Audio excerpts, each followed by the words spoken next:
Making square cuts with a handsaw can be a challenge. Holding the saw at the slightest angle can cause the cut to be crooked or angled, making the board unusable. I'm going to use some scraps to make a magnetic guide to resolve this problem. I'm using a piece of 2x4, a piece of 1x4, and I need the end of these to be square both ways. I also need a flat piece about 1 inch wide. After marking the square end, I cut a small piece off of the 2x4 1.5 inches wide.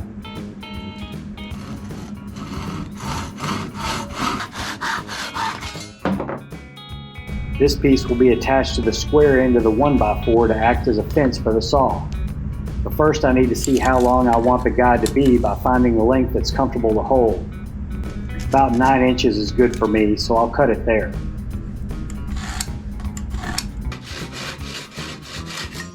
I have these little rare earth magnets. I picked up a 10-pack for about $3 and I'll use 3, which will leave extras for other projects. I marked a center line on the edge of the small piece of 2x4, which is where the magnets will go. I marked center for the position of one magnet and guesstimated the spots for the other two. Using calipers, I measured the diameter and height of the magnets so I could pick a drill bit that was the same diameter.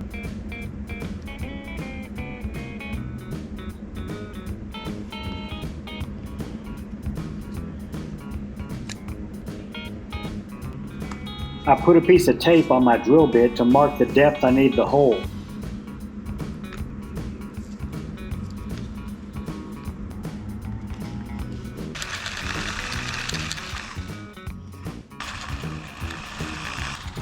I didn't quite hit the mark on that center hole, but the positioning doesn't need to be perfect, just not real close to the edge.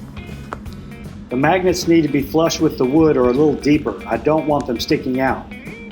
I mixed up some 2-part epoxy to glue the magnets, though super glue would work. I put quite a bit in each hole using a cooking skewer before dropping in the magnets and pushing them into the holes.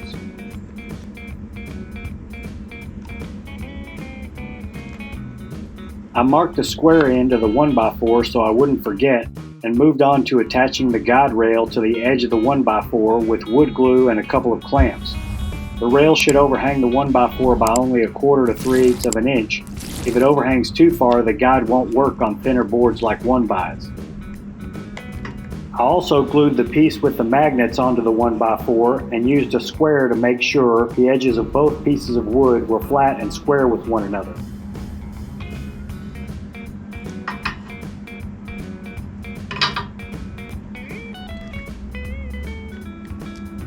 As I was tightening the clamps, I checked to be sure the edges were still flush and wiped away any glue squeeze out.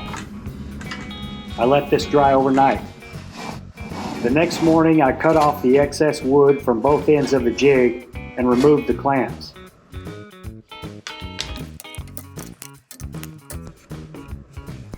At this point, it's ready to use, but the sharp corners are uncomfortable to hold.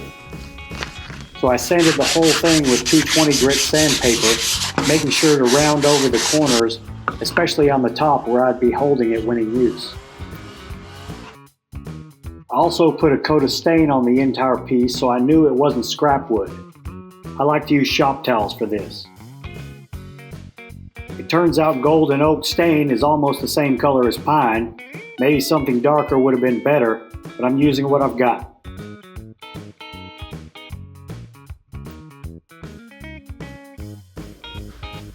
Looks pretty good. All the pieces are glued well and it's comfy to hold.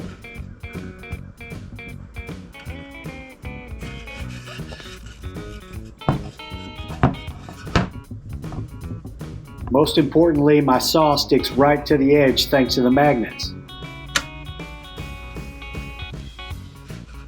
To use it, align the edge of the guide with the cut line, holding the back rail tight against the edge of the board to be cut. The magnetic end of the guide holds the saw square and straight while you cut. The result is much better than the freehand cut and looks to be square both ways. It clearly works on 1x4s. It also works on 2x4s. It works on this 1x6 fence board, but anything wider than this will be hard to get a good grip on when cutting.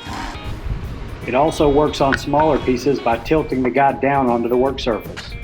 It basically works with any saw, but smaller, thinner, lighter saws work better with this guy. It's a simple jig to make and incredibly useful, and will help take your woodworking projects to the next level. If you found this video helpful, give it a thumbs up and don't forget to subscribe and click the bell for more DIY tips and woodworking videos. Drop a comment below, I'd love to hear from you, and as always, thanks for watching, and I'll talk to you in the next episode.